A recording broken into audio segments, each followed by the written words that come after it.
We thank you for the opportunities of this new day. We pray even now, oh God, as we enter into today, that Lord, we are going to be mindful as a people, as a nation. Lord, that we will be mindful, oh God, of what we say, what we do. We will be mindful of the decisions that we make.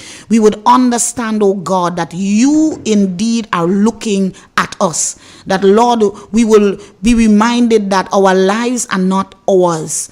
That we do not just have our lives in our hands, but that, Lord, our lives are in your hands, whether or not we believe so.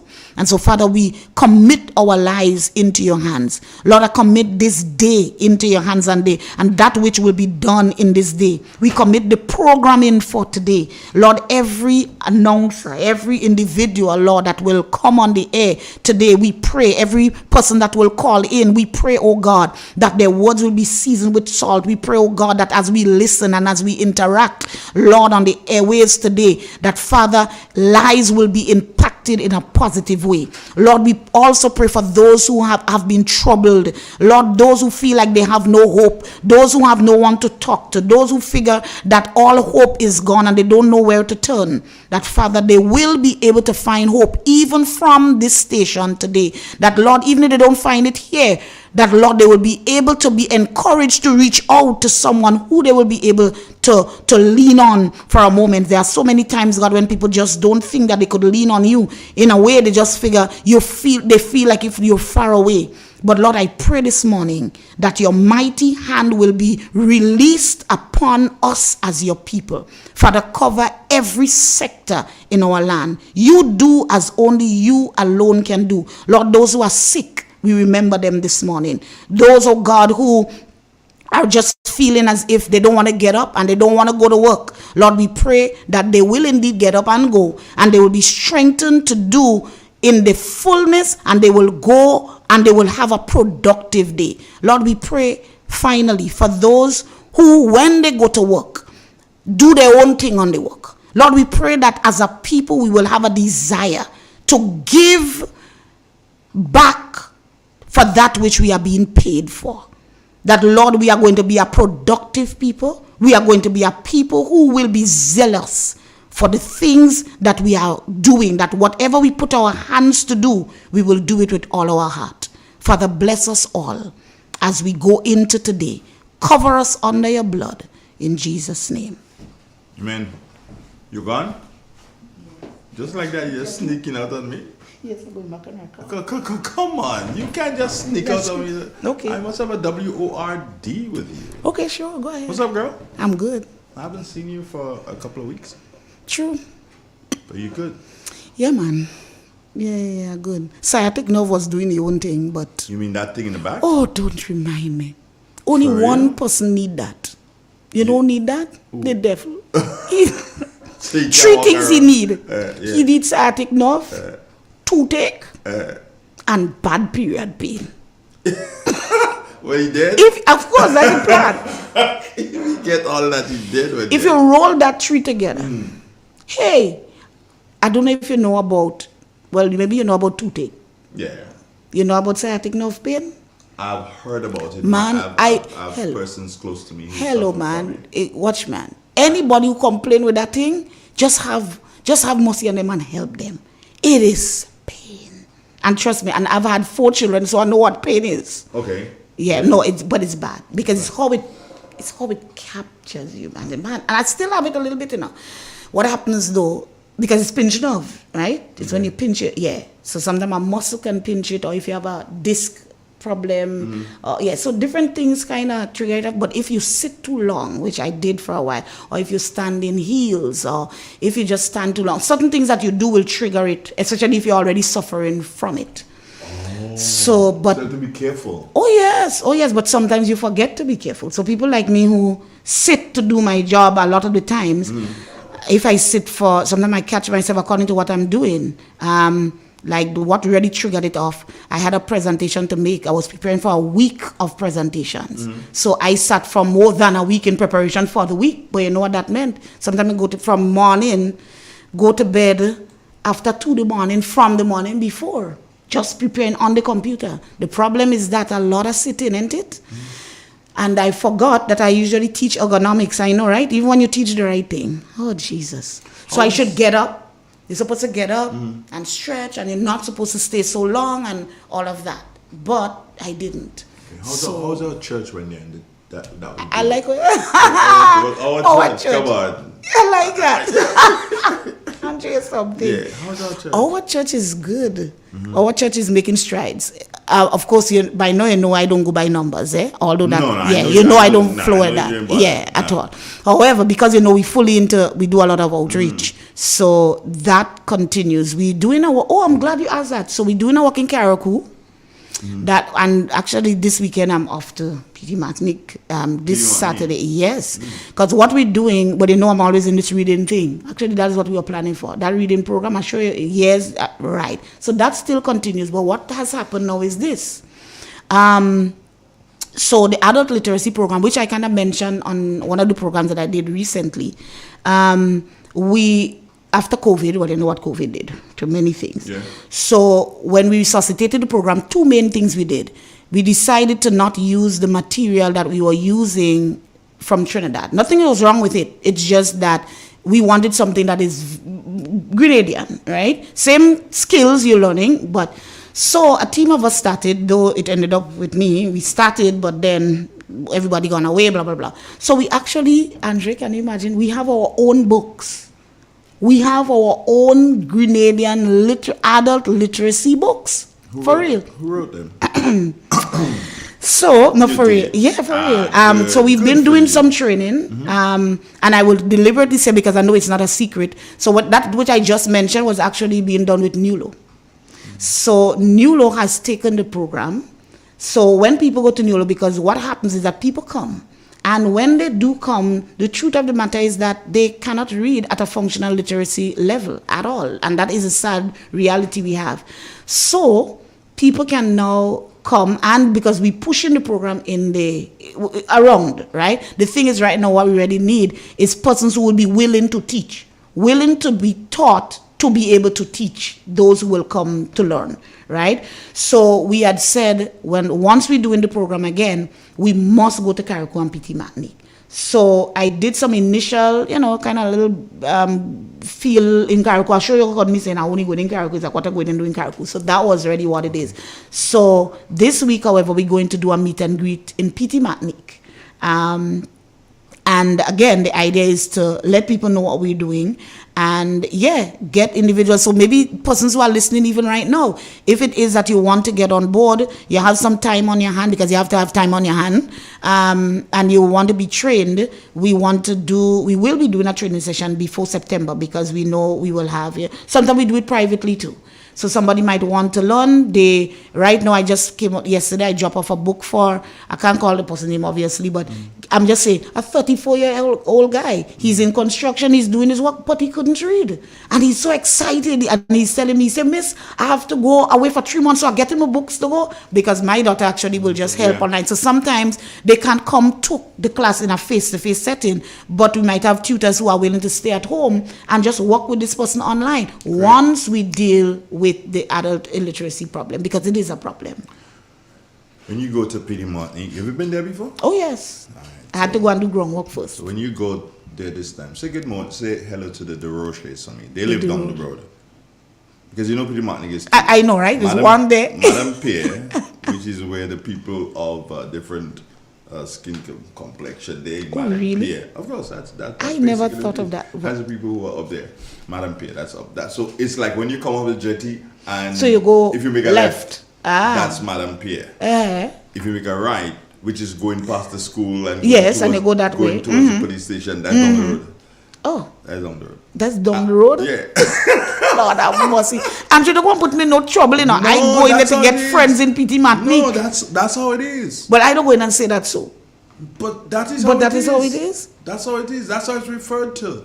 Unless they change it yesterday. Well, Papa, I don't know. Unless they change it yesterday. I used to be PT Martinique all the time, Right. But I like it. Yeah, I like it. It's quiet. Well, I mean, I don't know that I could live there because it's like so quiet, but I like it still. I love the beaches. Woof. Yeah. And the fishing. Right. Yeah. Anyway, Andrew, let me go back and go back and do your do. All right. All right, bye.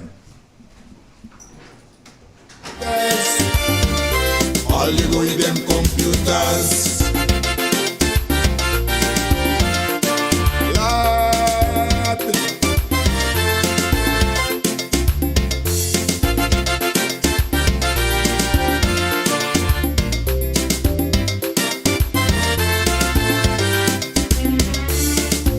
We used to ship plenty nectars all the way down to Trinidad during the revolution. We used to use up all the fruits that we had when the cocoa, nutmeg and banana was at the highest level. Now the youth them don't want to take over from the elders and continue. Oh, that's why everybody want to sit down in computer and they forget agriculture. Oh yes, everybody want to sit down in computer. Agriculture, and they forget agriculture. Oh yes, everybody want to sit down in computer. You could live without clothes, and they forget agriculture. Everybody want to sit down in computer. I tell you just now, my brothers, all you go with them computers. Lord, Lord, Lord.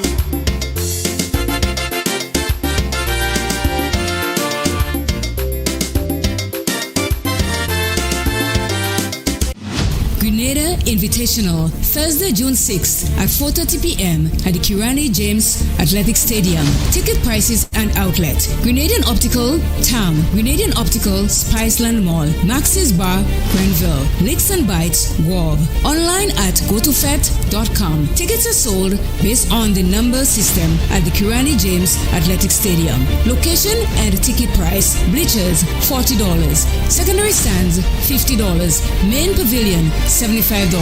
Finish line A, lower $175. Finish line B, lower $150. Finish line C, lower $125. Finish line A, upper, not for sale. Finish line B, upper $125. Finish line C, upper $100. Some exciting news for you. JetBlue is thrilled to announce its new non-stop flight every Saturday from Grenada's Maurice Bishop International Airport to the vibrant city of Boston. Now you can embark on your Boston adventure without any layovers. JetBlue is making it easier than ever to explore this incredible destination. Whether you're visiting family or friends, exploring for the first time, or simply experiencing Boston life, JetBlue has you covered with a convenient non-stop flight, complete with comfortable seating, complimentary snacks, and an array of entertainment options. You'll arrive in Boston feeling relaxed and ready to explore. So now's the time. Visit jetblue.com to book your flight and bring Boston closer to Grenada. Let your adventure begin. In an industry where customers expect quality, M&N Hardware Limited is a leader in locally manufactured aluminum windows, doors, roofing, and guttering. Our manufacturing division is efficient, flexible, and will always go the extra mile to surpass customer expectations. If you need security, sash, casement, or projected windows, we're able to do it. Our security and heavy-duty doors are state-of-the-art and can be customized specifically for you. Using innovative coating technologies and protective film, our roofing and guttering is weather-resistant, providing outstanding color retention for many years. Available in 24 and 26 gauge and a variety of color options. We are the leading company, a family that is proving to customers they can have their dream products. M&N Hardware Limited. Foundation to roof, let's build together. 50 years as an independent nation. Now that's a reason to celebrate. Bank on a bright future with Quad Bank as we celebrate more than 50 years of partnership with Grenadians. Aspire, build, and advance with 100% financing to buy land, purchase or build your home, or make those much-needed home upgrades. No loan fees, no legal fees, low interest rates. And that's not all. 100% financing on brand new vehicles with 50% off loan fees. Celebrate you this year with special financing from Co-op Bank. Apply today. Welcome home. In our part of the world, we need to be prepared for natural disasters like storms and hurricanes, even outside of the season. I'm sure you'll agree that keeping our loved ones, homes, and businesses safe is important. So, I came up with a few quick tips to help you stay safe. First, make a family disaster plan and ensure that everyone in your household is familiar and comfortable with it. Remember to add batteries and flashlights to your emergency kit. Don't be caught off guard by natural disasters. Prepare now. For more information, visit grenlec.com.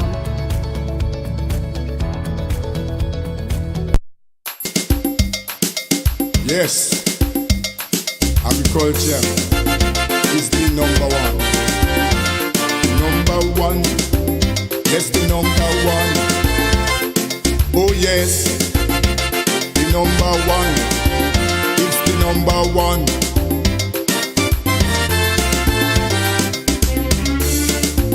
Why you disown agriculture?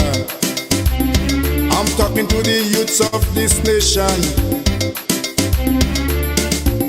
and those wicked politicians, like they want to structure the plan. Let's say good morning to our friend Drumsticks. Good morning, Drums. Hello, good morning. Talk to me, dear. Good morning to you. Good morning to the nation. I read from the word of God, Psalm 23. The Lord is my shepherd, I shall not want. He maketh me to lie down in green pastures. He leadeth me beside the still waters. He restoreth my soul.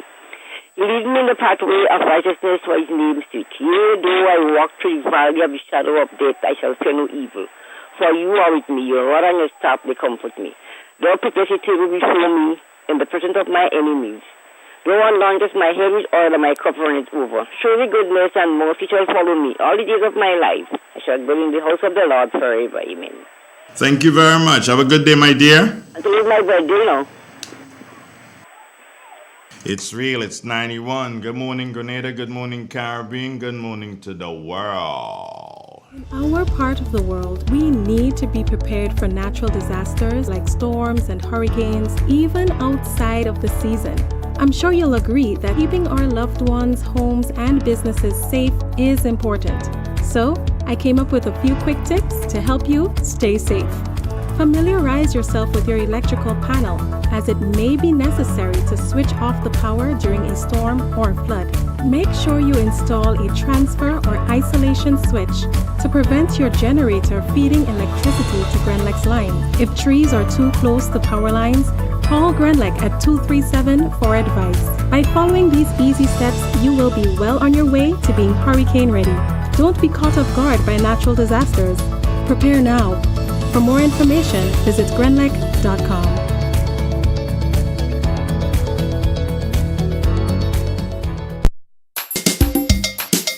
Yes, agriculture is the number one. Number one, yes, the number one. Oh yes, the number one. At the Morris Bishop International Airport Meteorological Office is Fimber Frank this morning. Good morning, Fimber. Hey, good morning. What's up? I'm all right. How you doing, bro? I haven't heard from you in a while. A day, man, a day. Great. Talk to me. All right.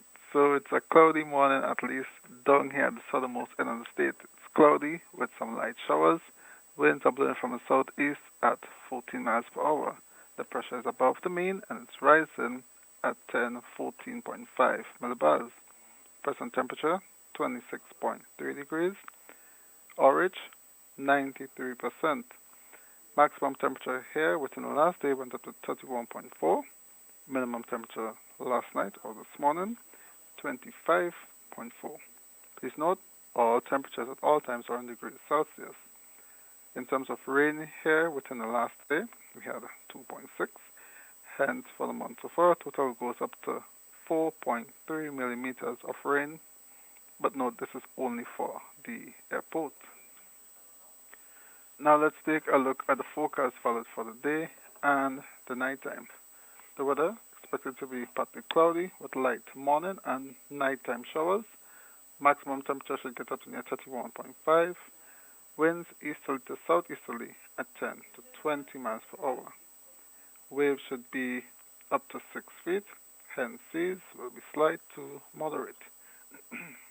Tides are falling now, should be low, just about 10:15, and then high this afternoon near 4:15. Sunset, 6:26.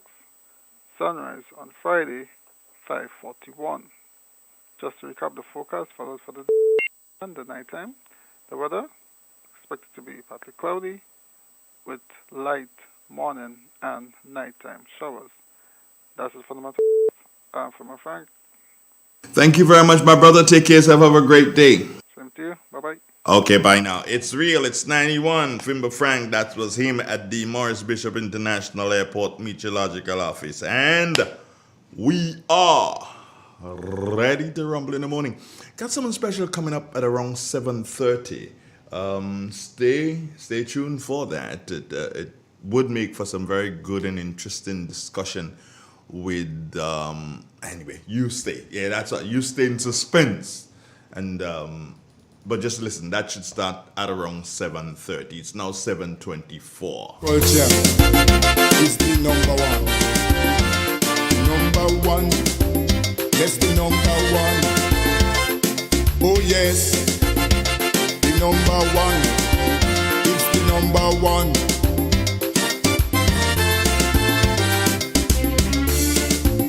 Why you disown agriculture? I'm talking to the youths of this nation and those wicked politicians, like they want to structure the plan. Well, from to the revolution, agriculture was on top. Man jack this and didn't do too bad. After that, you know the whole thing flop. Why? Everybody want to sit down in computer and they forget agriculture. Oh yes, everybody want to sit down in computer. Agriculture, and they forget agriculture. Oh yes, everybody want to sit down in computer. You could live. Ozone really gets it clean. Get with the Ozone family line of products. Ozone liquid laundry detergent, perfect for your semi or fully automatic washing machines, yet suitable for your hand wash, soft on your hands. Ozone disinfectant cleaner. It's the most powerful disinfectant and cleaner with a long-lasting fresh scent. Tackles every job around the house or office. Ozone detergent powder and ultra soft fabric softener gets your clothes clean with a natural freshness. Keeps your colors bright. Choose from the wonderful scents, soft flower, ocean breeze, and the new aloe vera. Keep your kitchen sparkling clean with the Ozone dishwashing liquid, Ozone sponges, and cleaning cloth. Ozone toilet bowl cleaner removes lime scale and kills germs while giving your toilet a refreshing scent. Ozone really gets it clean. Marketed and distributed by Calico, Frequente St. George's, and are available at shops and supermarkets nationwide. The Grenville Cooperative Credit Union, the credit union of Grenville, takes you where you want to be. Feel secure with the Credit Union of Grenville, taking care of all your financial needs, including savings, loans, mortgages, and sound financial advice. Serving you with branches on Jubilee Street in Grenville, Lucas Street in St. George's, and new, spacious, convenient, and modern facilities on Seton Brown Street in Grenville and Grand Anse. Call us on 442-8602 or visit one of our offices. With Grenville Cooperative Credit Union, the Credit Union of Grenville, your financial security is guaranteed.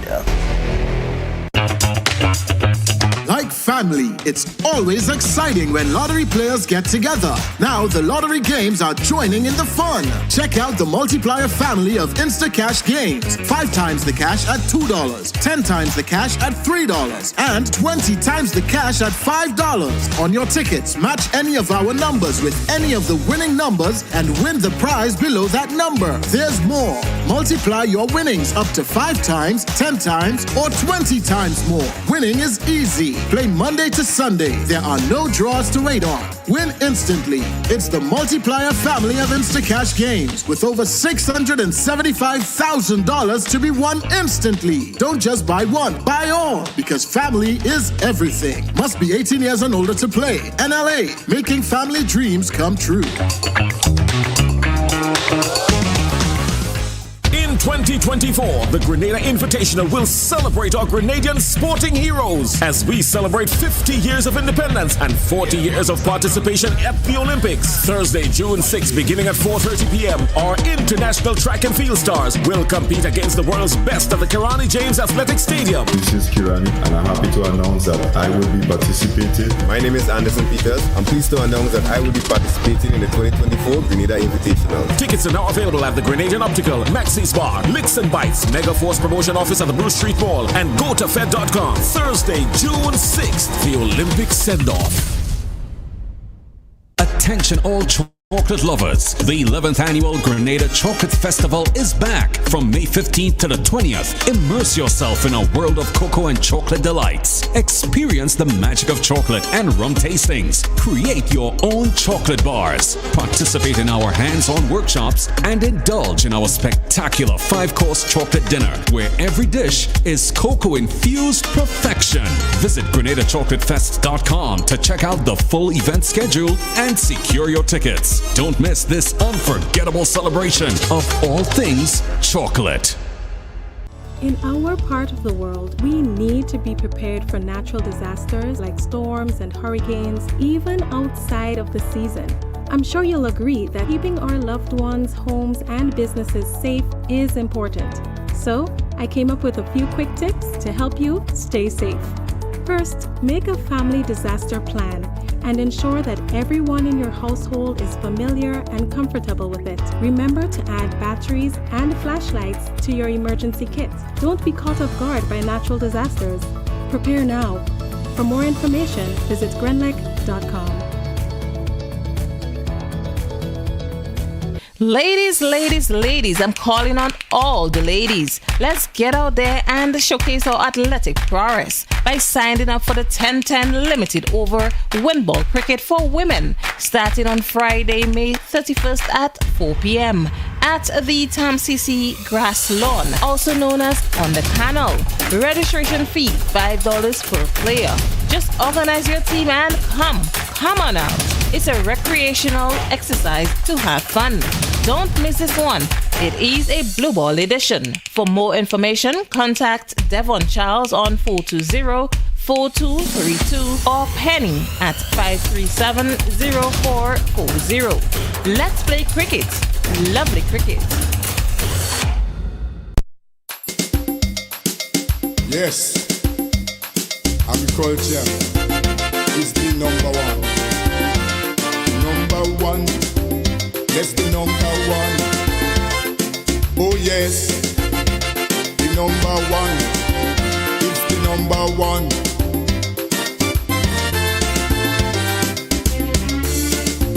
Why you disown agriculture? I'm talking to the youths of this nation and those wicked politicians, like they want to structure the plan. Well, from to the revolution, agriculture was on top. Man Japanese and didn't do too bad. After that, you know the whole thing flop. Why? Everybody want to sit down in computer, and they forget agriculture. Oh yes, everybody want to sit down in computer, agriculture, and they forget agriculture.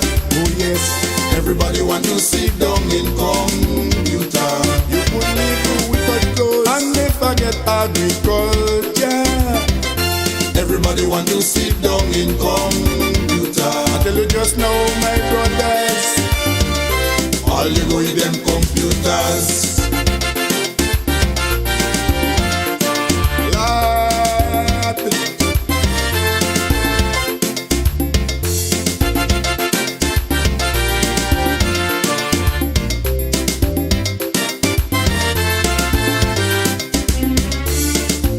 We used to ship plenty nectars all the way down to Trinidad. During the revolution, we used to use up all the food that we had. When the cocoa, nutmeg and banana was at the highest level, now the youth them don't want to take over from the elders and continue. Oh, that's why everybody want to sit down in computer and they forget agriculture. Oh yes, everybody want to sit down in computer, agriculture, and they forget agriculture. Oh yes, everybody want to sit down in computer. You could live without clothes and they forget agriculture. Everybody want. It's real. It's 91.9, 91.5, www.therealfmgrenada.com. Broadcasting from studios located at the Main Street Satyrs inside a beautiful historical St. Patrick. My name is Andrew Donald. It's 27 minutes now on the onswing to the 8 o'clock hour. For the next couple of minutes, we're going to be having two gentlemen, Mr. Kenley Edwards and also Mr. Devon Britton. They're both affiliated or associated with SIAP, but they're going to come on and explain exactly. As a matter of fact, we'll probably get them to let you know what exactly is SIAP, what that acronym stands for. So stay with us. Everything we promise, everything is going to be so okay this morning. You have money, so you can ignore the style. Everybody want to work in office, and I know the reason why. Yes, man. Everybody want to sit down in computer, and they forget agriculture. Oh yes, everybody want to sit down in computer. So again, good morning to you. God bless you, and thank you so very much, friend, for joining us this morning for our agricultural morning. Yeah, BJ, he'll be joining us. Hopefully, he'll be joining us a bit later on the program. But as I did indicate, we will have a couple of guests. So let's see if we can add them in stages. That one you're seeing there, that will be Mr. Devon Britton. Devon has grown a beard right now. Wow. I never did know that Devon had a beard, but that's it. Devon, good morning. How are you? Hello? Devon?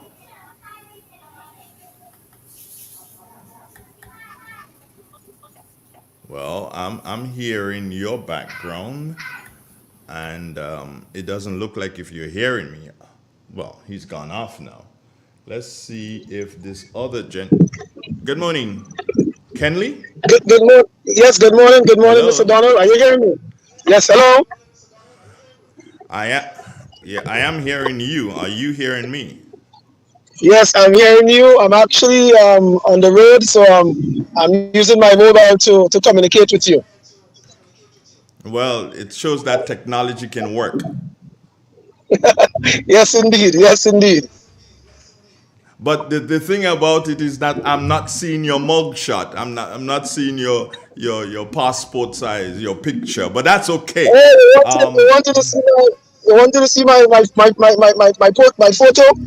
Yeah, well, come on. Everybody wants to see what you look like. Don't you believe that's a good thing? Okay. All right.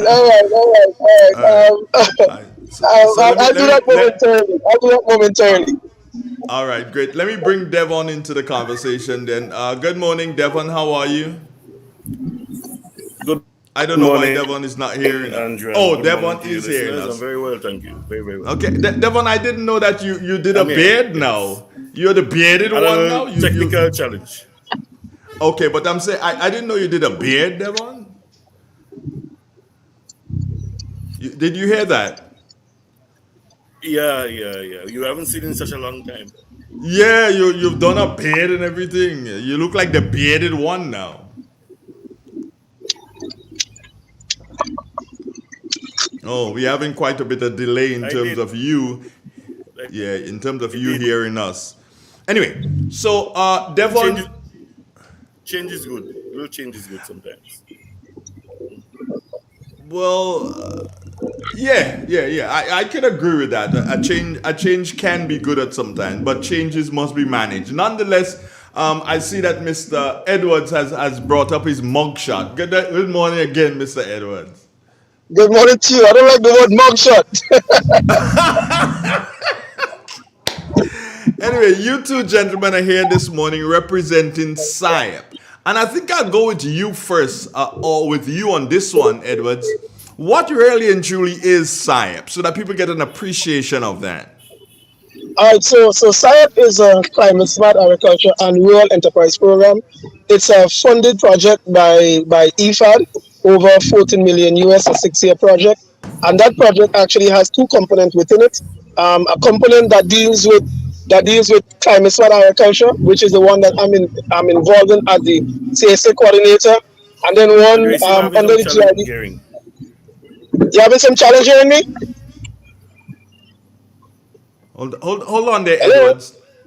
I think Britain, you have some issues with your internet. Your internet is what is your problem, because I am conversing as easy as pie with Edwards here. So I don't know, Britain.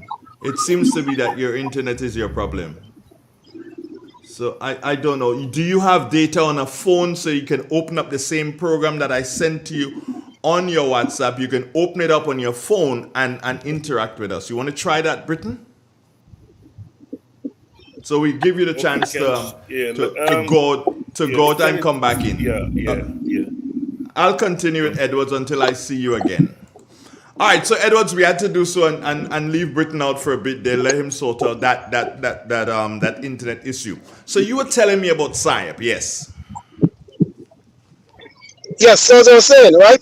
It's a program. The idea is an intervention to provide climate smart agricultural practices to farmers through innovation technologies. So through the program, we would have done capacity building exercises whereby we would have introduced to farmers the different practices that they can implement to mitigate or adapt to the challenges. As you're aware, we are actually facing a severe drought period. So through SIAP, we would have made interventions throughout the program to assist farmers to help alleviate in some of the concerns that they may have, particularly as it pertains to water. So we would have distributed throughout the program over 135 water storage tanks at a capacity of over 140,000 gallons. This just shows you in preparation for the rainy season. So let's say once the rainy season about to start, where we are going into now, these farmers now could basically capture that water and have it there. So in the period of when there is a shortage or no rainfall, they could rely on that. We would have also introduced drip irrigation, getting away from overhead sprinklers, which is not a safe, which is not a water management utility practice. But through drip irrigation, you basically will be able to, one, irrigate more precisely, but also conserve water. We would have done trainings in terms of soil and water conservation, mulching, composting. The whole idea is to transfer knowledge to our farmers so that they could adapt to the challenges that they are facing as it pertains to climate change. So the program really is geared towards building capacity, but also providing a means of financing through grants for farmers to improve on their operation. Well, the big question begs to be asked here is, yes, we are doing all that. Yes, you're doing all that.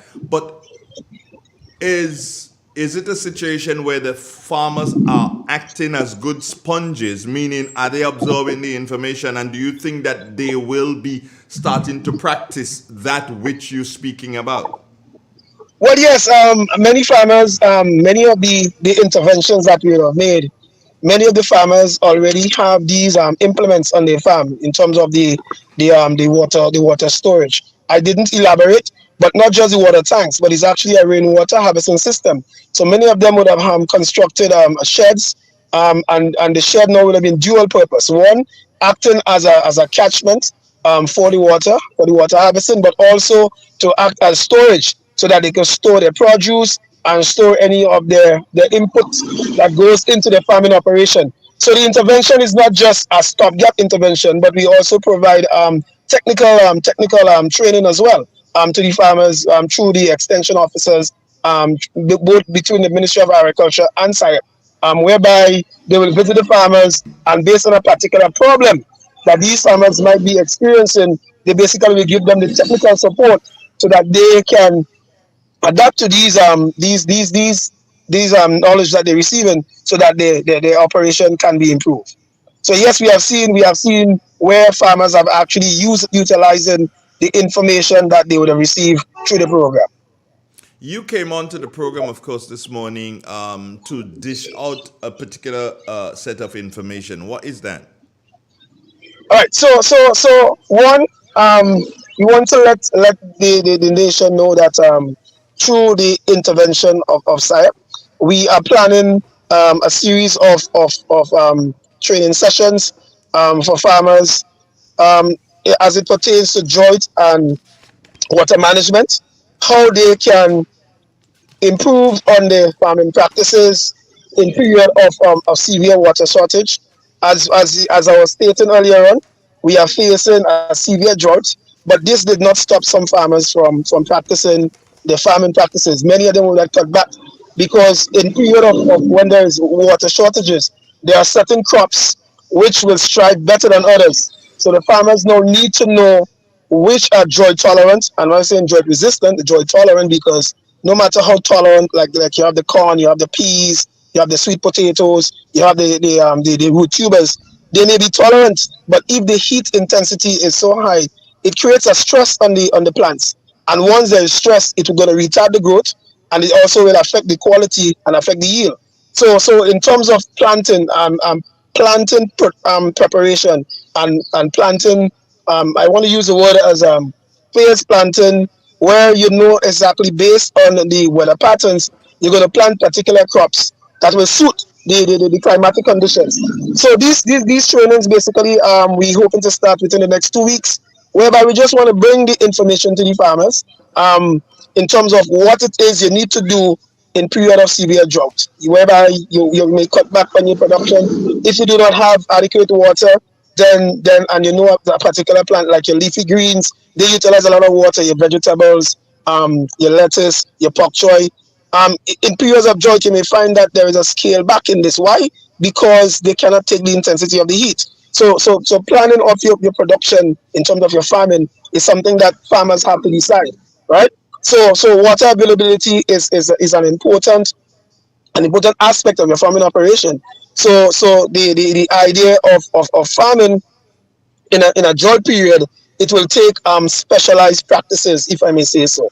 So you have to ensure that you use drought tolerant crops, that you have water availability, that if you have a protective structure in terms of shade, that will help alleviate some of the heat, which will affect the crop. So this is the kind of information through our program we bring to farmers.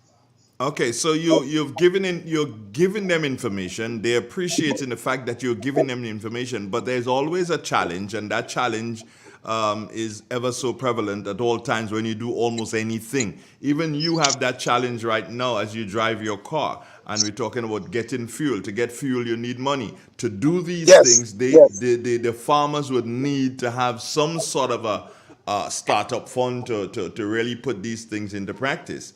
Is SIAP in a position to help, and what will the farmers have to do so as to be able to access that help from SIAP? All right, so we would have, through our grant financing program, we would have assisted over 119 grant recipients. These are both farmers and fishers in terms of accessing the grant funds. They basically get it in the form of materials, not in terms of cash. So as I said, many of them, the intervention would have assisted over 75 farmers in terms of rainwater harvesting tanks, drip lines, materials for improving on their livestock units. We'd have had persons who would have built goat pens, persons involved in poultry. So not just the crop farmers, but also livestock farmers would have received assistance. As it stands right now, the program, because the program was scheduled to end at the 31st of March 2024, we are not taking on any additional grant financing. What we are doing now is that those farmers who would have received or approved for the grant financing, what we are at the stage now of completing these projects in terms of constructing the units for those that require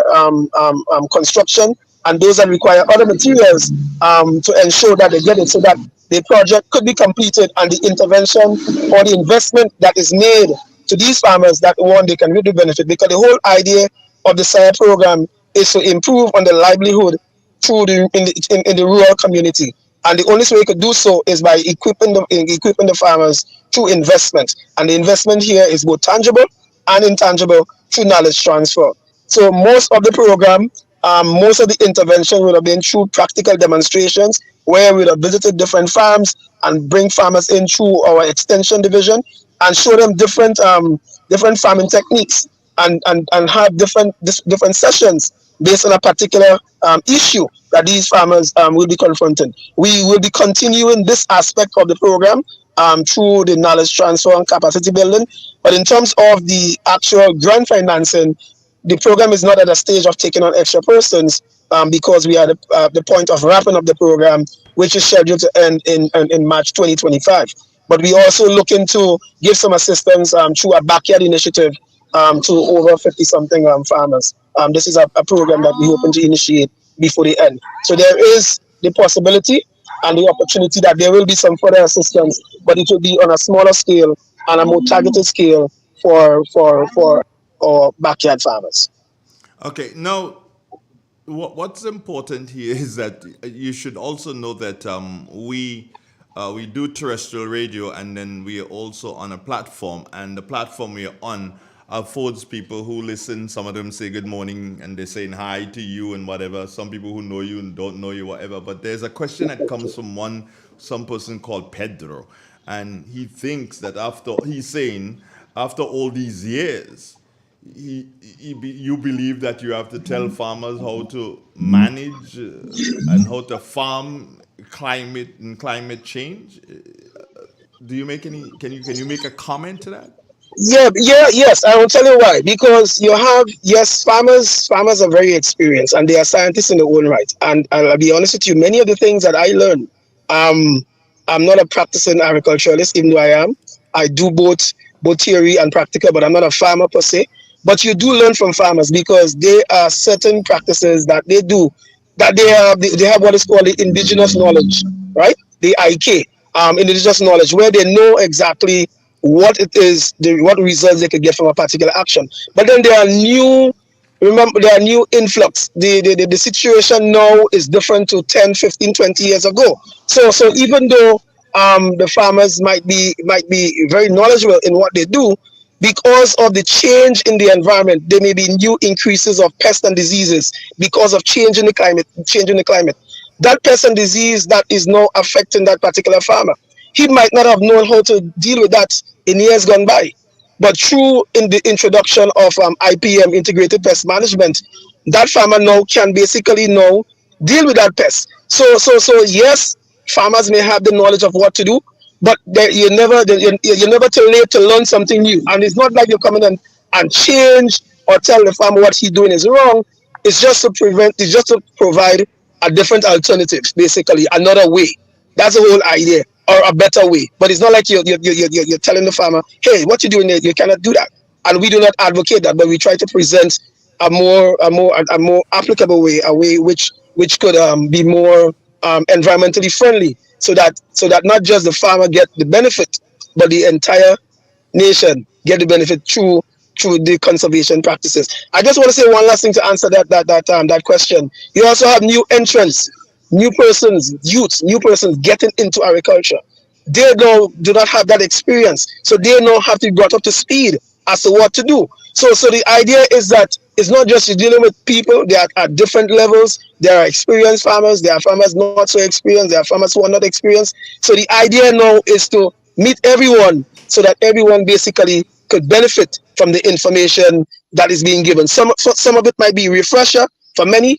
Others might be new information that they can use so that they themselves now could start their farming operation. And that's the way we need to look at it.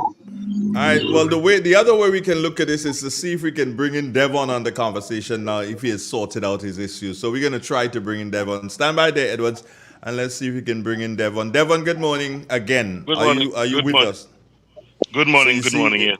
so you see, the problem was your internet, right? Your internet. Yeah. Yeah. I don't know who is your provider, and I'm not going to ask. Let's not go there. But there, I'm not going to ask that question.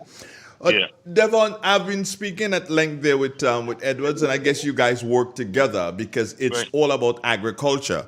Now, the big question to you is, what aspect of SIAP are you involved in? So good morning again, Andre, and good morning to the listeners. I apologize for the technical issues. Well, as you know, Ken would have alluded to the fact that SIAP is really under rural development. Under rural development, you have BNTF and you have SIAP. And so sometimes role change, when it's busy with SIAP, some of us in BNTF would assist. And it goes the other way. So I'm really responsible for organizing the official, and I just want to backtrack a bit. Just about a year ago, SIAP would have financed the construction of Granton Road in Willis. All right, just about a year ago, and now the road is completed, Farm Road, and I'm responsible for organizing and ensuring the smooth implementation, if I should put it that way, of the closing, the opening ceremony for that road. All right, and I just want to say, over all that Ken would have said in terms of working with farmers, climate smart, so forth and so on. If you do not have proper access for farmers to get to the market, then it creates a problem for the farmers. All right, and so you're looking at SIAP, have about a few sprangs like a fork. So you have Kenley on that side working with the farmers. You have the construction of the road for farmers and other areas, mainly having to do with the rural areas. So my role really is to speak about the official opening of the Granton Road, which will happen today at about 2 o'clock. At about 2 o'clock. Where exactly in Willis is that road? Granton Road is to the end of Willis. I've just learned the day before that you could take that road and come back to somewhere Concord area. It's like a footpath. People normally hike. Monday. Kenley knows more about it than me. So Kenley is from that area. Monday. You take you back to over Mondo and Woodford. If you continue going down to the river, it takes you back to Mondo and Woodford area, and then behind that is Concord. So is that area, the Granton area, going down down to where you have the Seventh-day Adventist Church. The road that he's speaking of is to the right. But if you continue with the one going down, it will take you down. It will take you back to Mondo area and Woodford. Probably. So Devon, quickly before you say anything else, Devon, quickly here, is there a possibility of that road being explored in the future, so we might be able to drive Devon's new van on that road? Well, anything is possible. Government start projects, other governments come and complete it, and you never know. But right now, within the SIAP budget, I don't believe there are any financing for that. It will be a very long road, very, very long road, and a lot of money to complete. What we have done with the present road that we opened is that we only did 1,200 feet of road. All right. Andrew, and you probably know, may our soul rest in peace, the former manager of GBN who died. She lives right in that area. Odette. Yes. Odette. Yes. And, yes. and that road is like a circle. So it comes back to where Odette used to live, and I'm guessing her family lives there. So we only able to do 1,300 feet of road at a cost of just over $1.3 million. All right, and we have the contractor Sky's Construction. A lot of us know him from Carriacou. He was able to complete that road. Did a fantastic job. We were up there. And just to say, there are a number of farmers up there. There's a gentleman called Mr. Evans Gooding, who have large plots of farmlands up there. And they are normally tossed by school children, other agricultural persons who would go up there and look at this farm as a model. So we are happy to deliver that road. Other farmers, and we are thankful for the people who were able also to give part of the land for the purpose of the road. Because we had some challenges where we had to kind of delve into people's property to be able to have the width of the road, a proper width of the road, and they were able to give free of cost the land for that purpose. So this evening we would have a number of ministers there. Hopefully the Prime Minister should be around, should be there as well. But with his busy schedule, anything can change. But of course we'll have those persons who have really worked hard, members of the employees of the and staff of the Rural Development Unit SIAP, who have worked very hard to ensure the completion of that road. And so we want to really publicly say how thankful we are for the work. Sometimes we think that people get paid for work, but people go the extra mile to ensure that tasks are completed and so forth and so on. So we want to thank also the former program manager of SIAP who started the process. And also we have now Dr. Stephen Fletcher who continued the process on making sure that the road is completed. So all in all, as we say, government is a continuum, and we have a number of roads to be done. This is only one of many roads, farm roads, within the state of Grenada to be completed under the SIAP program.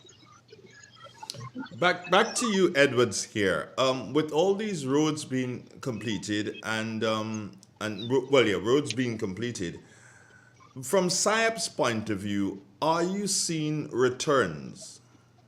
I'm not talking returns in terms of somebody doing so and say, okay, fine, they do the road this, so I'll build my house here at this particular point in time. I'm speaking returns here as it relates to farmers exploiting these roads.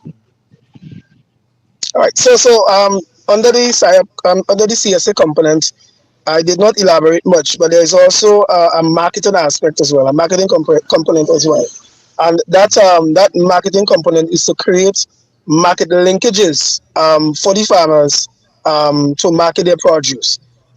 We know farmers are very good at producing. The idea is farmers should, and there's one school of thought, is that farmers should focus on production and let some other entity or some other organization takes care of the marketing aspect of it. So through the SIAP program, those persons, those farmers and fisher folks who are beneficiaries of the program, we have a marketing division. And what that division does is that they basically, one, assist the farmers to get market for their produce. So they have a portal, a web portal, where information is shared among them, as well as with different suppliers and purchasers of their produce. They also get assistance in like for those who are involved in agro processing.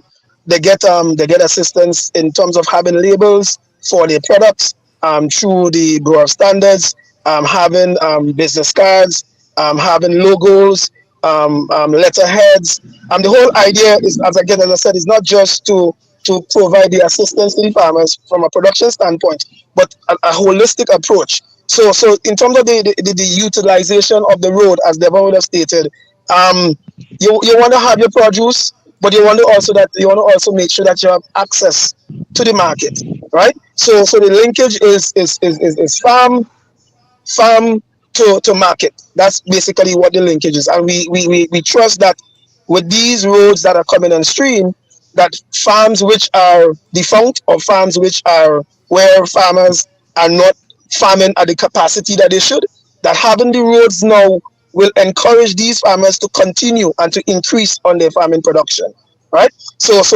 we trust that, and we will see definitely, because once there's roads and there's access, farmers are going to go to their farm, because it's difficult for you to be going to your farm and at the end of the day you have to be jogging, and you know what jog? You have to be jogging your load on your head. I could recall when I'm still young, but I could recall when in the heyday of the banana industry, and my dad was very involved in the farming of bananas. I had to cross two rivers, jogging bananas on my head. Why? Because the shed was across by the road, and there was no access to get to the land, but by passing over the river.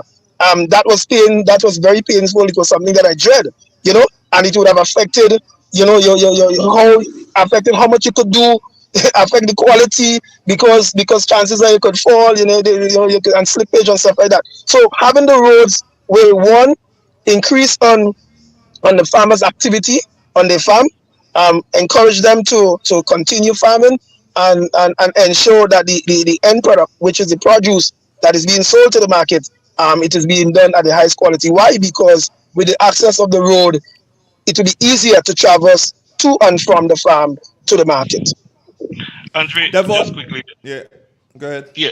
To add to that, there is a good advantage as well, include all the others that Ken would have expressed. Increased land value. Once you have proper access to farmlands, it increases the value of the land, and so the farmers would have an appreciation of the long term potential of that asset. That would sit well in the pocket. I say this guardedly, of course, that I really and truly appreciate the fact that SIPE and BNTF and everybody's working together so as to provide easy access or better access to lands for farmers.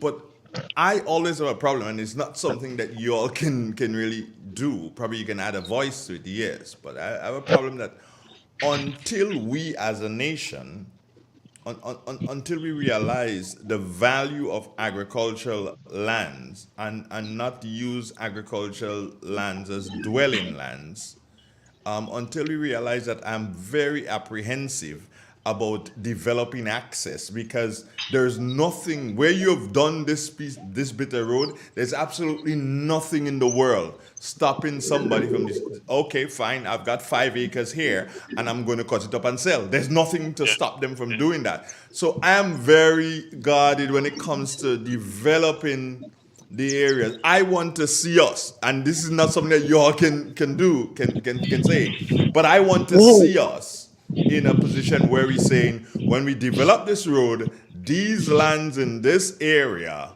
are going to remain as agricultural lands and not have Devon decide the view here good. I want to live up here and I go build my house up here. I don't expect y'all to comment, eh?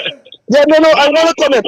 Devon, let me go first. Let me go first. Andre, just to come in there. As Devon stated, when we had the official sod turning ceremony for constructing that road, one of the commitment that was given by the farmers in that area, and I'm speaking that way because I'm originally from that area, is that these lands would not be used for dwelling or for residential purposes, but that it will remain as farmlands. We know, as you say, as Devon stated, that once there is access, three things: road, electricity, and water. Once you have these three things in any area, it calls for development, if I may say so, right? But the idea of this road development is for the farming aspect of it, and to help ensure that the agricultural sector could maintain its productivity, right? What we need to look at is to enforce the land use policy, whereby lands are set aside for specific purposes. So you have agricultural lands. These lands, it is zoned, and these lands are only to be used strictly for agriculture because that's what it is for. You have lands earmarked for commercial purposes, and you have lands earmarked for other developmental purposes, including residential. We have to ensure that we stick to the land use policy. And once that is done, well, I don't know much in terms of the laws. If, as I said, it's a free country, persons are free to sell and do what they want. Yeah, we don't have any laws. There's nothing. There's nothing in the books but that says. This is what we have to. This is what we have to look at. Because if not, we have limited space in terms of arable lands, and yes, developmental. There's a cost for development, but it will come to a point where our arable lands will be no more, and we will have limited space because it's being reduced. If you take a survey now, and the agricultural survey is going on now, the amount of farmlands available now has shrunk. I don't know by how much percentage, but has shrunk from 2013, when the last census was done, to this current census. It will be interesting to look at the statistics to get an idea, to see exactly how much it has shrunk, and due to development through residential encroaching, if I may say so. Kenley, are you hearing me? I'm not. Am I there? Yes, yes, I'm hearing you. Yeah. Kenley, Andrew, I just want to say that, and it's important that you bring up that point, because I was fortunate to go around the island to assist in assessing some of the roads that needed to be constructed, and we were really looking at farm routes. And at the time, we got requests to go to areas where there's no farming taking place, and persons just wanted to build a road to build houses. And so we had to remove them off the list. And what we try to do, as much as we can, until there is a serious land use policy or something in that direction, to ensure that we keep the farmlands. We continuously speak to the stakeholders, letting them know that they are the protector of those farmlands. For example, in Willis, we have Mr. Gooding, Evans Gooding, and we have a number of farmers. I know the passion for farming, and I'm sure that they wouldn't allow for houses to be constructed up there because they see the importance. I mean, if you know Willis, and there's like a breadbasket up there, and they know the importance of farming for the community in Grenada. So it's not in stone. We don't have the policy, but as a unit, we encourage them to hold strong to that that farming area, and do not allow, for whatever reason, people to build houses. I mean, of course, we had the talk when the road is constructed, they'll build houses, but that's coming as a joke. But the people there are very serious about what the land needs to be used for. I hear you, gentlemen. We've come to the end, so I'll give you Mr. Britton, because you came on to the program last. I give you an opportunity to reiterate in relation to the opening of your road today. Yeah, thank you. First, again, I want to thank you for the opportunity, for giving Saib the opportunity, myself and my colleague. I hope in the future we have more roads coming up, so we will inform you, and we, of course, just to remind you and the others that there's a road being constructed, farm road being constructed in Closure as well, which will soon be completed. But for the purpose of today, we just want to remind persons, and I know your station is heard far and wide, so I know people in Willis and these areas and Constantine will be listening, that the Grantown Road will be open today at 2 o'clock. On the road itself, we encourage you to come out. We encourage farmers. We know the farmers will be there, but come out and have appreciation of what the government has spent in that area to ensure that farmers get proper access to the farmlands, and so they could market the produce with less damages and less issues relating to transportation. Thank you very much, Devon. Let's come to you, Edwards, and gives farmers some final hope as it relates to climate smart agriculture. All right, thank you, thank you, Andre. Right, so first of all, I'd like to say SIAP will continue to provide technical assistance to farmers through our implementing partners, mainly the Ministry of Agriculture and the Ministry of Carriacou and Diplomatic Affairs. I forgot to speak of Carriacou in my initial discussion, but I want to say that we also would have assisted farmers in Carriacou as well as PT Martinique through our Climate Smart initiative. We will continue to provide, as I said, technical support and assist farmers in whatever way we can in the ambits of the program, based on the time that we have remaining, to ensure that the farmers could get the benefit, and the program basically meets the objective of ensuring that through EFAD, which is sustaining the livelihood of the rural poor, that at the end of the program we can say yes, SIAP has been able to meet its mandate, and farmers in Grenada would have been better than the inception of the program.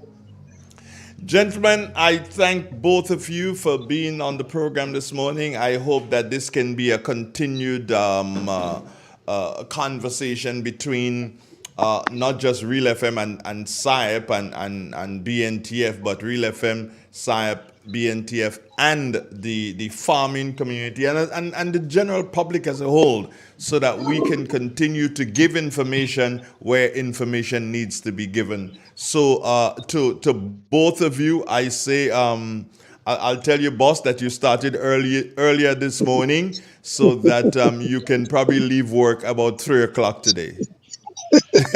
Well, Andrew, for me, I'll be still working with because I think the oh yes, going on. So that'll be another day. So he'll give you that another day. That is something that he owes you. I started 7:30 because I actually was on the road when I get the call, so I started at 7:30. Okay, there you go, my brother.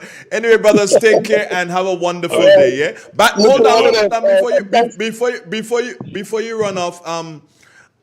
Edwards, I get the impression that you were dropping your children off to school. Am I correct? No. I was not dropping my children off to school. I have my children are grown. Okay. I just got that impression. I don't know why I got that impression. I'm not going to ask Devon that question. You're trying to put me on the spot here. My kids walk to school. Okay, bro. I'm not asking you that question. And just so that you know, I have 2 kids, 13 and 7 years. I didn't say anything, bro. I'm not questioning. Yeah, I know where you're heading. So I'll get it information. Anyway, both of you have a wonderful day, gentlemen. Have a wonderful day. Okay, good. All right, good. It's real. It's 91.9, 91.5, www. Stay with us. We'll be back. Attention all chocolate lovers. The 11th annual Grenada Chocolate Festival is back from May 15th to the 20th. Immerse yourself in a world of cocoa and chocolate delights. Experience the magic of chocolate and rum tastings. Create your own chocolate bars. Participate in our hands-on workshops and indulge in our spectacular 5-course chocolate dinner, where every dish is cocoa-infused perfection. Visit GrenadaChocolateFest.com to check out the full event schedule and secure your tickets. Don't miss this unforgettable celebration of all things chocolate. In an industry where customers expect quality, M&N Hardware Limited is a leader in locally manufactured aluminum windows, doors, roofing, and guttering. Our manufacturing division is efficient, flexible, and will always go the extra mile to surpass customer expectations. If you need security, sash, casement, or projected windows, we're able to do it. Our security and heavy-duty doors are state-of-the-art and can be customized specifically for you. Using innovative coating technologies and protective film, our roofing and guttering is weather-resistant, providing outstanding color retention for many years. Available in 24 and 26 gauge and a variety of color options. We are the leading company, a family that is proving to customers they can have their dream products. M&N Hardware Limited. Foundation to roof, let's build together. In our part of the world, we need to be prepared for natural disasters like storms and hurricanes, even outside of the season. I'm sure you'll agree that keeping our loved ones, homes, and businesses safe is important. So, I came up with a few quick tips to help you stay safe.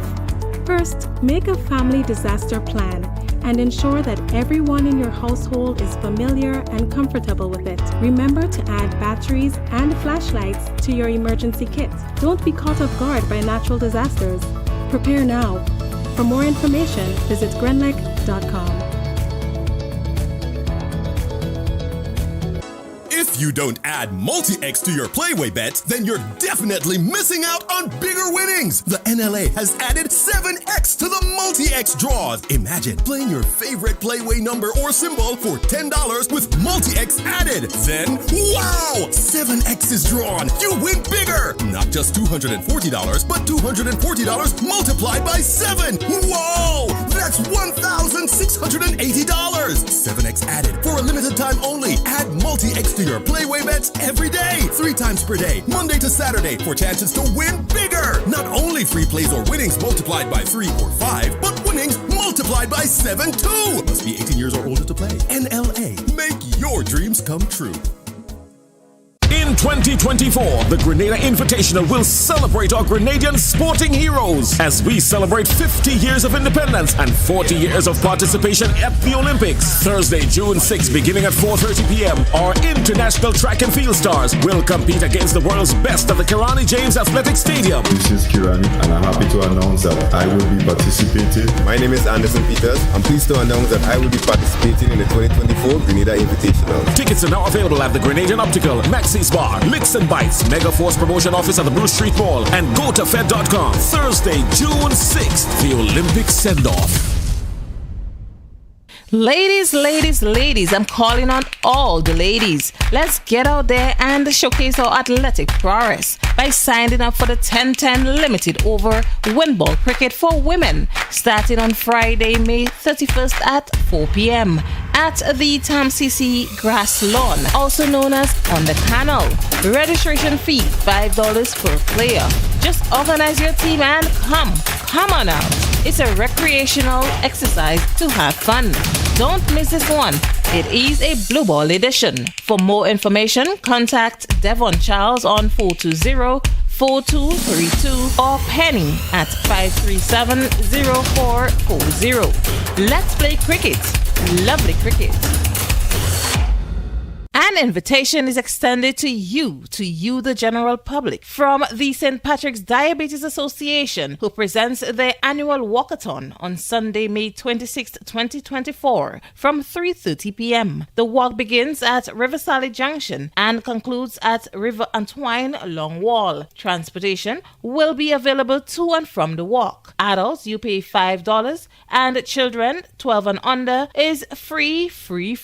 Contact 442-9501 or 410-9198. Come out and join the St. Patrick's Diabetes Association on the annual walkathon. Some exciting news for you. JetBlue is thrilled to announce its new non-stop flight every Saturday from Grenada's Maurice Bishop International Airport to the vibrant city of Boston. Now you can embark on your Boston adventure without any layovers. JetBlue is making it easier than ever to explore this incredible destination. Whether you're visiting family or friends, exploring for the first time, or simply experiencing Boston life, JetBlue has you covered with a convenient non-stop flight, complete with comfortable seating, complimentary snacks, and an array of entertainment options. You'll arrive in Boston feeling relaxed and ready to explore. So now's the time. Visit JetBlue.com to book your flight and bring Boston closer to Grenada. Let your adventure begin. Yes, agriculture is the number one. Number one, yes, the number one. Oh yes, the number one. It's the number one.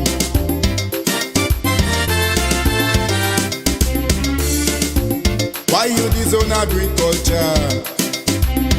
I'm talking to the youths of this nation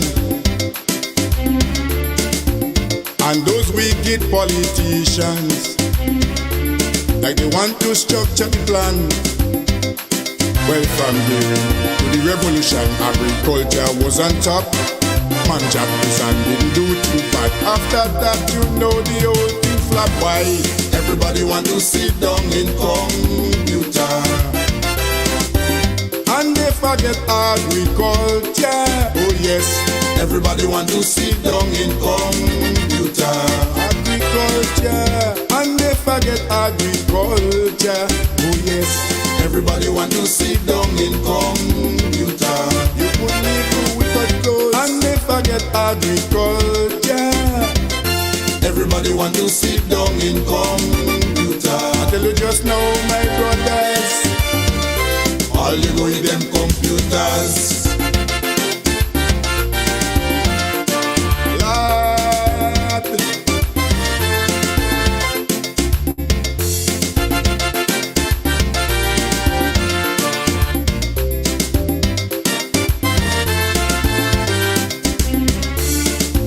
We used to ship 20 hectares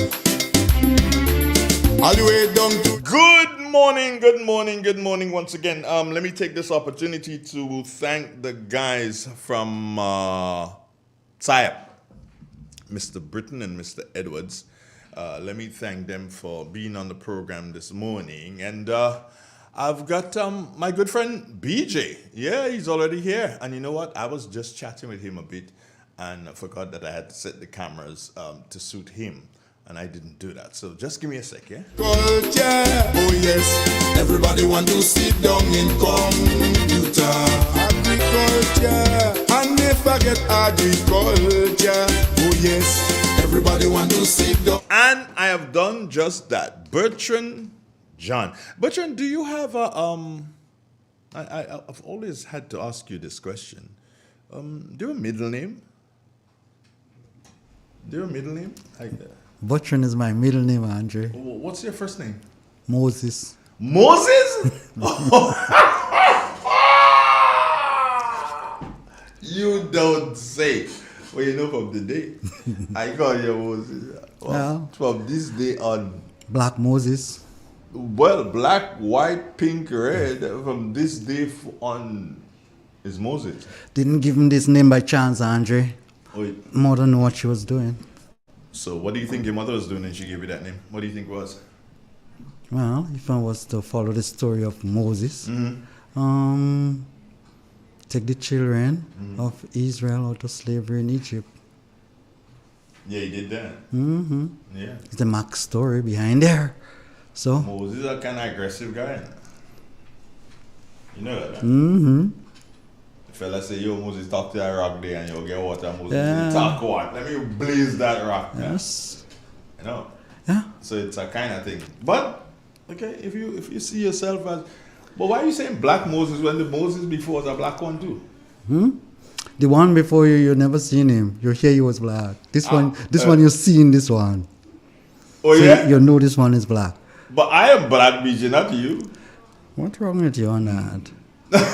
You think blackness have anything to do with color? What does that have to do with? You're inside.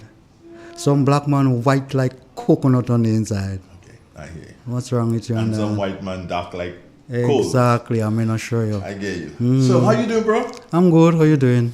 I'm okay. How's the week? It's Friday already. This one kind of gone really fast because I think of the holiday on Monday. And if you notice, Andre, time seems to slipping by fairly fast. This year is going really fast. And we need to make hay while the sun shines. We need to capitalize and be productive every single day. And that should be our watchword, production. Cannot develop a country without working hard every single day. That's the formula, and that's the only formula. And everybody need to adhere to that. BJ, and everybody is a part of this formula. BJ, I've heard a couple of, and I know you would say to me, economics of scale. Dre, look at that. Yeah, but I've had a couple of comments from persons who've been going to the marketplace in recent weeks, BJ. And the comments they're not very encouraging. Some places, yam has gone past $4 a pound. Yeah. I've been yam on the street can be sold at $4 per pound. I mean, you expect on the side, in the country area, get yam maybe $2, $2.50 or whatever. It's $3 and $4 per pound. No, but now it has gone past $4 a pound. It happens, Andre. Scarcity. The economics of scale. Yeah. I know you're going to come with that. Yeah, that's what it is. Scarcity. I don't think that yams are scarce. Yeah, it is scarce. Andre, something can be, how I should put it, in large quantity and still be scarce in a particular area. You can have lots of bananas in Grenada.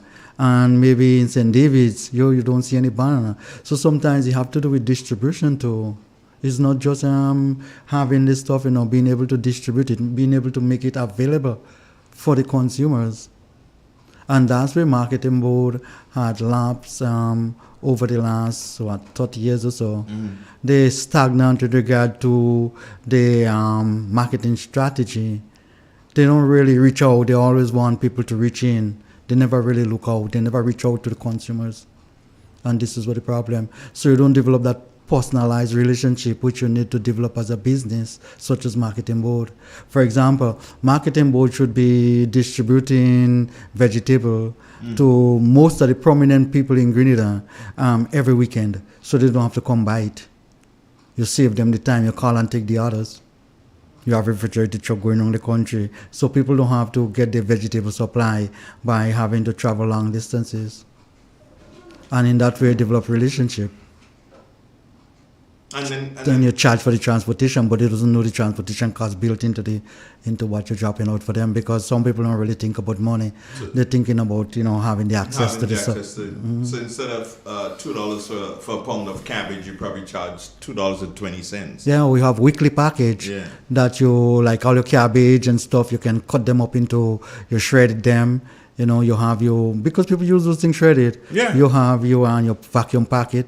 You have your things like your salad peppers and stuff. You can do the same. So when people purchase those, you have a weekly supply, and you don't worry too much about having to run there to get this and run here to get that. Because time is all about money, Andre.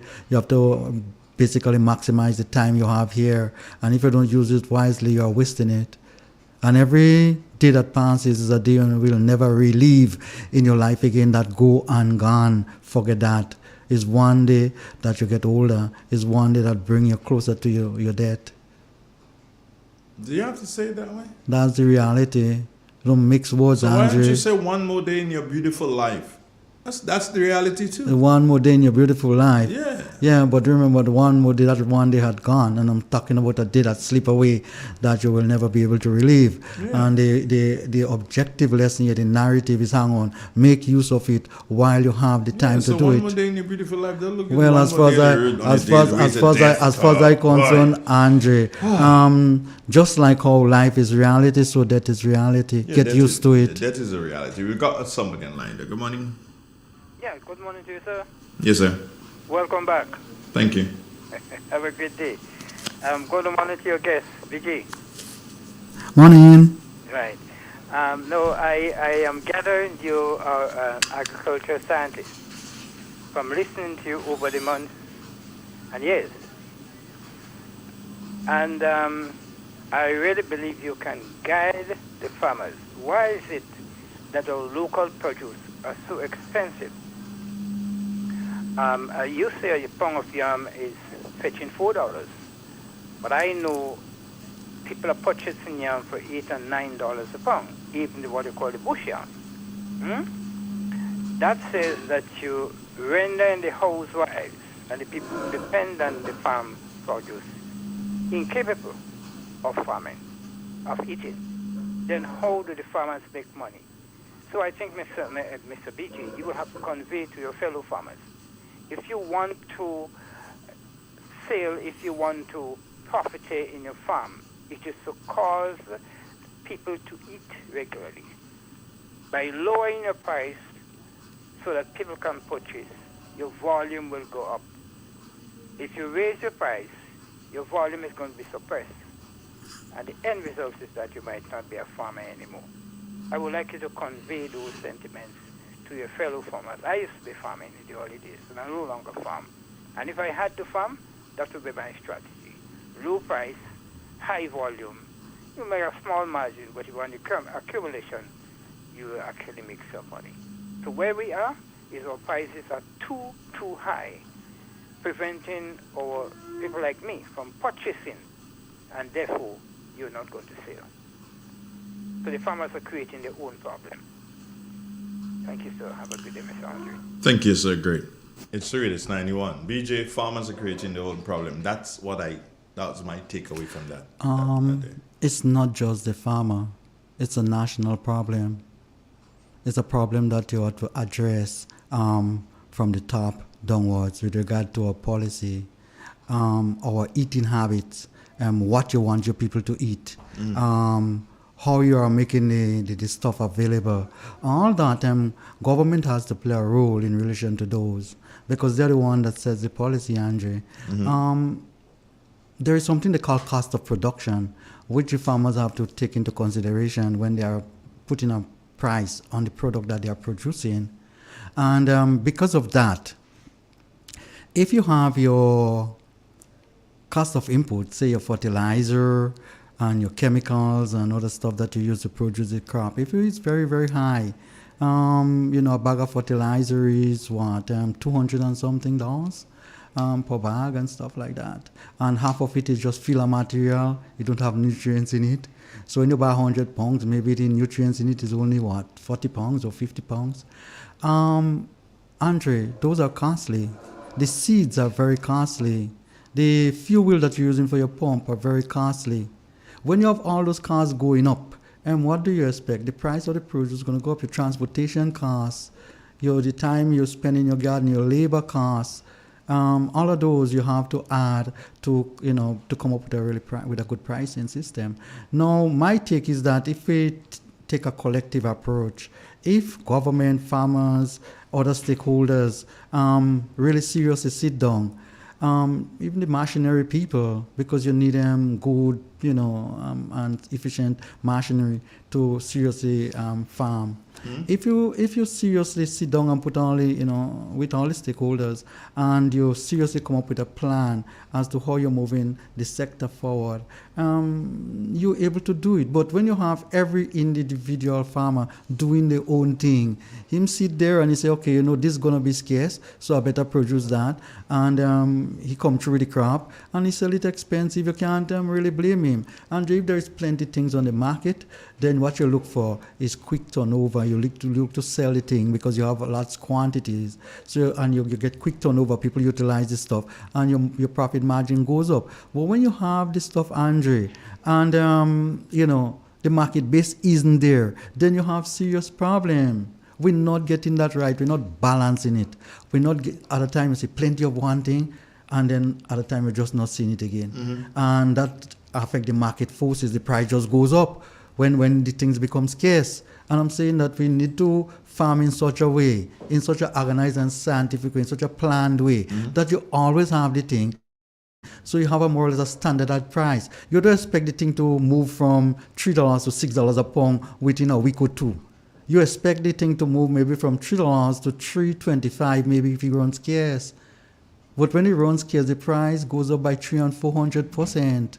Now, how the farmers going to buy those things? How they going to procure those things?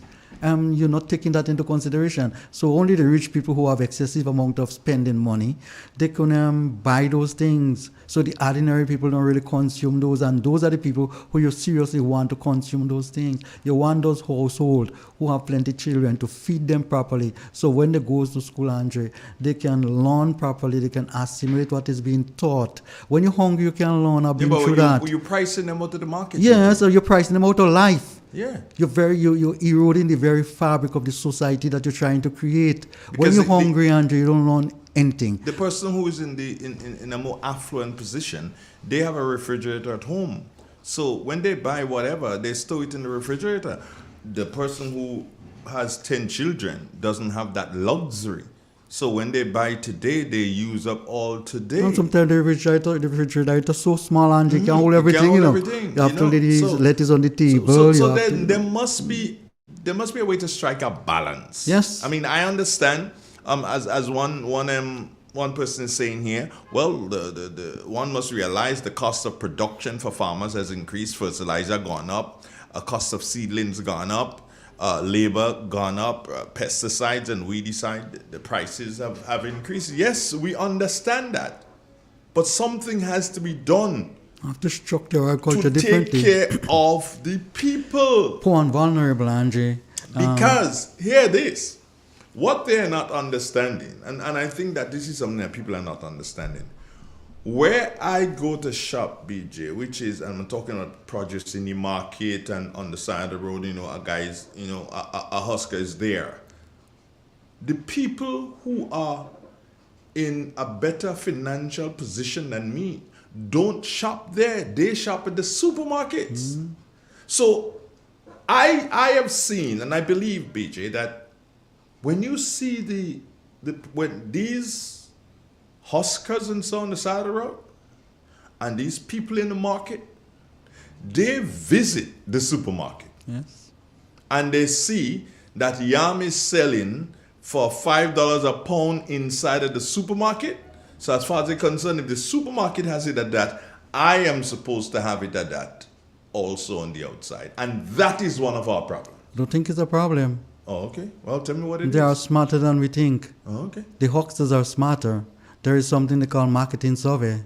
The people does that before they start pricing their stuff. And they may put it 25 cents or 50 cents lower than what is being sold in the supermarket. That's quite all right for them.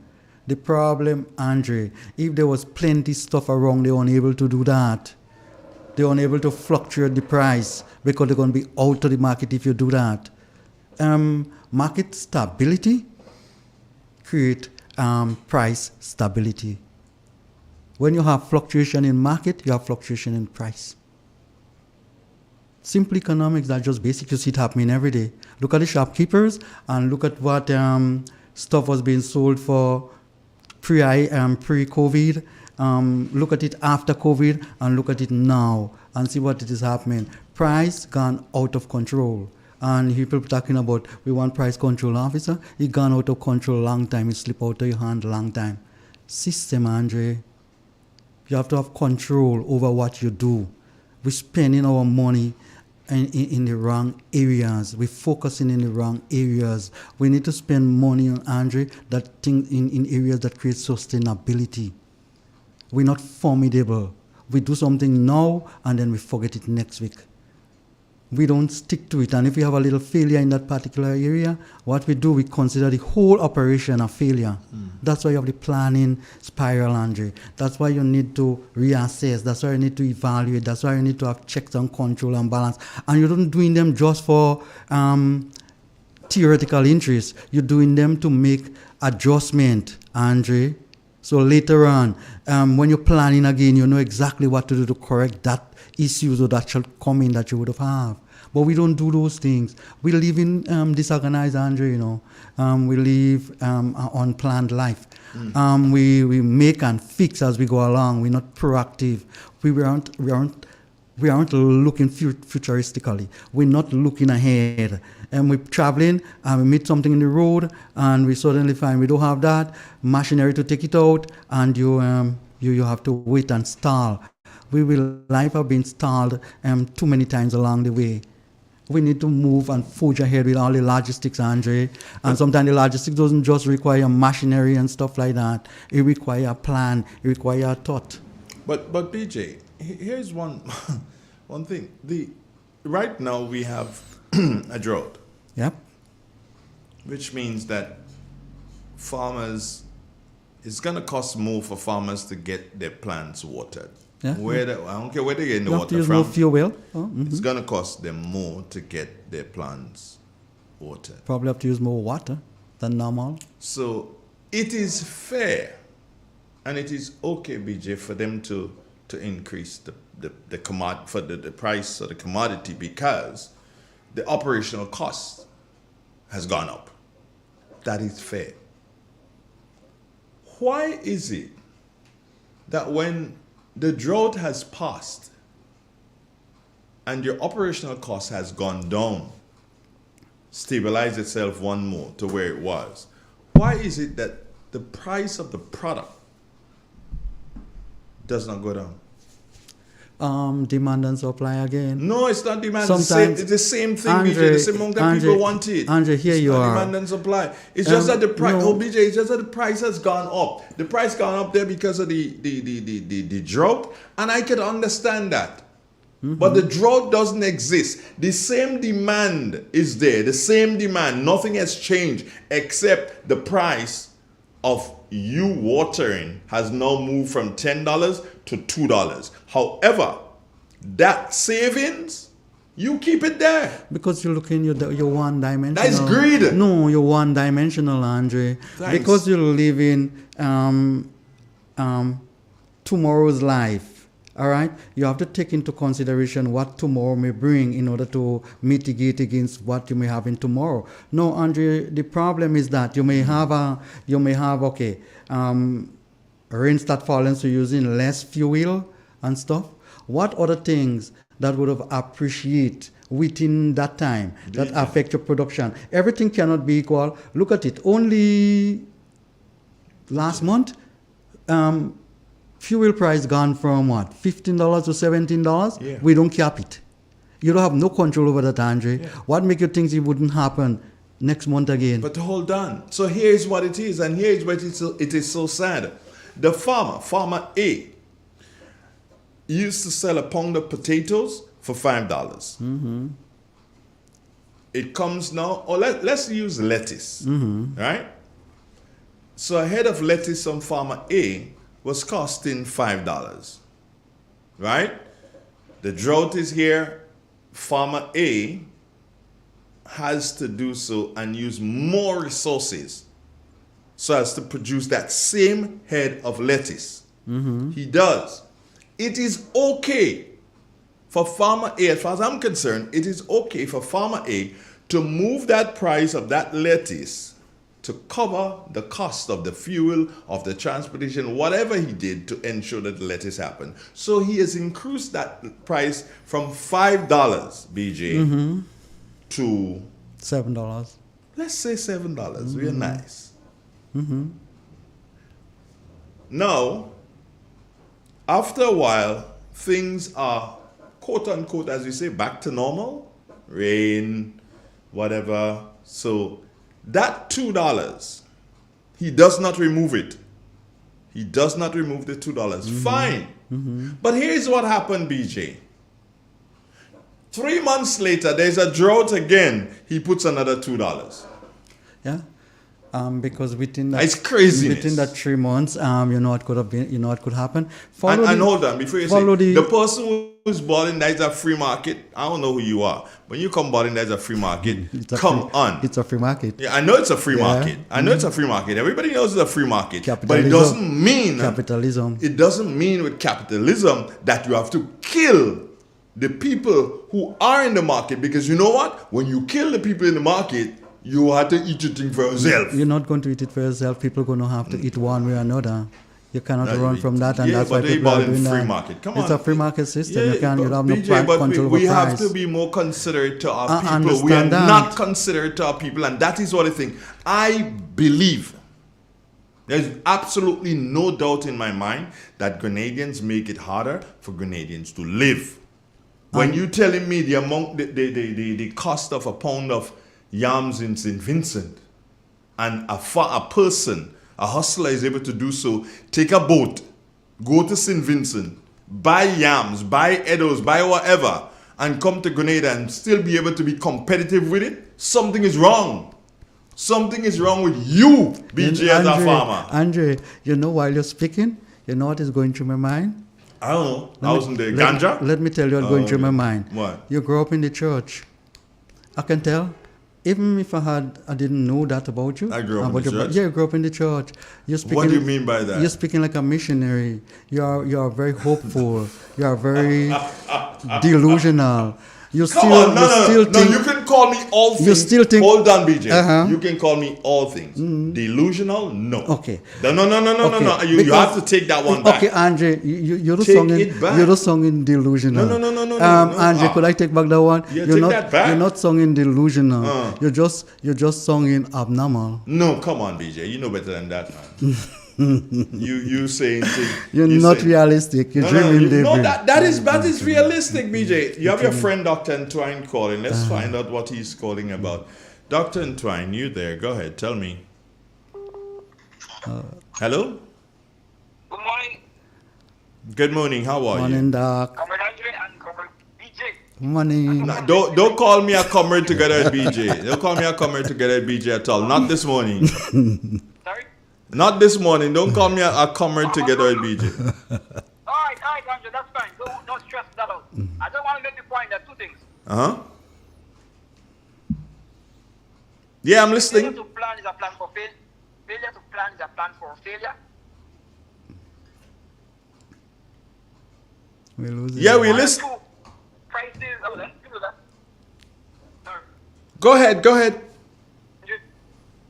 You heard me? Yeah, I'm hearing you. Yeah, prices, taxes, and age are the three continuously go up. They don't go down. Sorry. Prices, taxes, and age, they continuously go up. They don't go down. I could understand that. But BJ, who is calling me delusional and all sort of things like that, isn't realizing that, hold on, you're killing the people. Capitalism. Yeah. The system. It doesn't mean that capitalism is correct. I don't think that people have been killed as.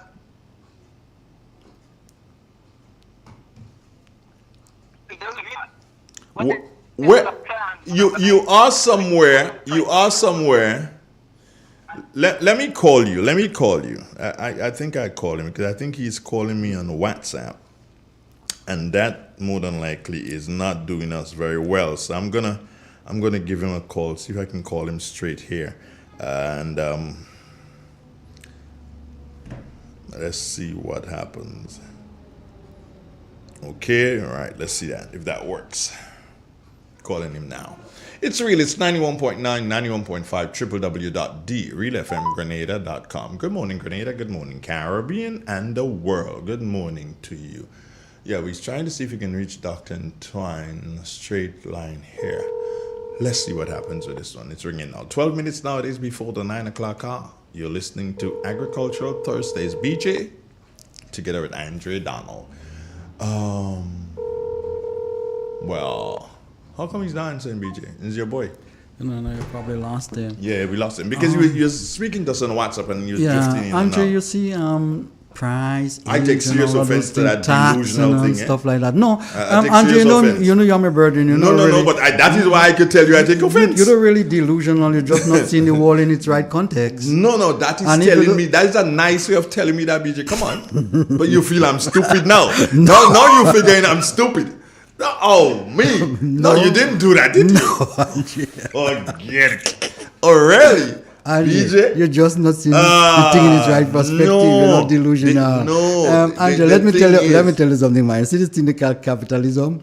You have a natural way of eating up the very folk that you don't want it to eat up. And Andre, if you think about it all the time, it's the poor man that feeling it all the time. The household that doesn't have the money to purchase this stuff.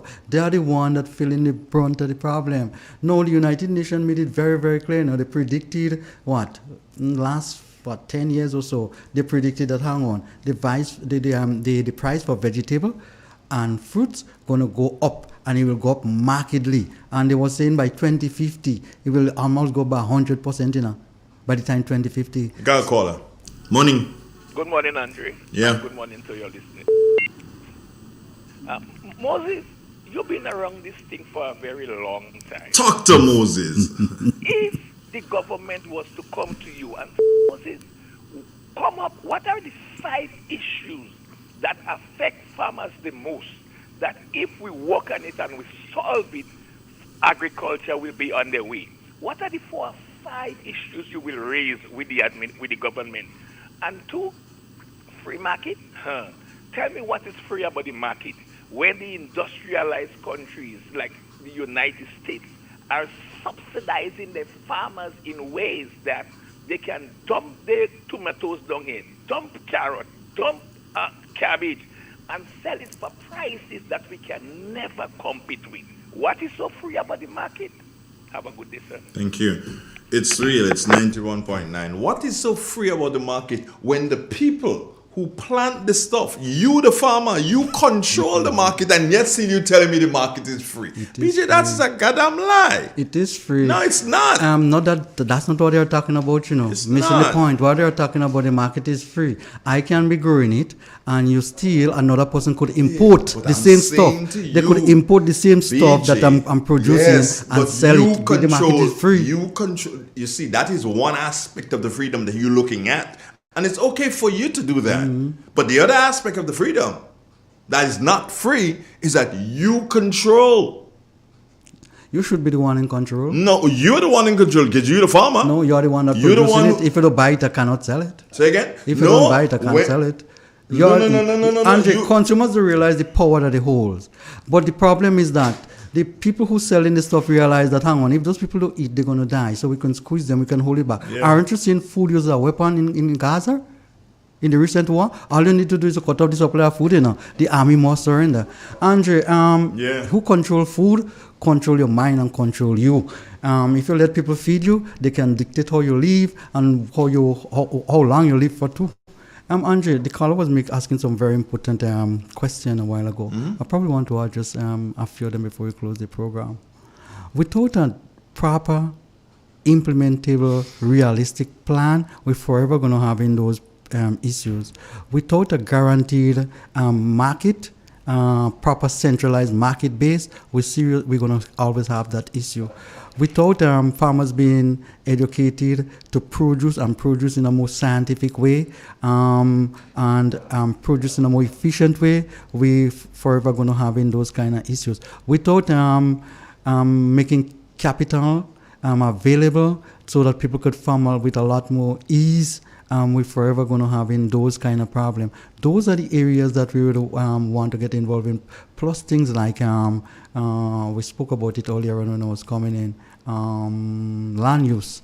We have all our productive land being turned into housing schemes and whatever.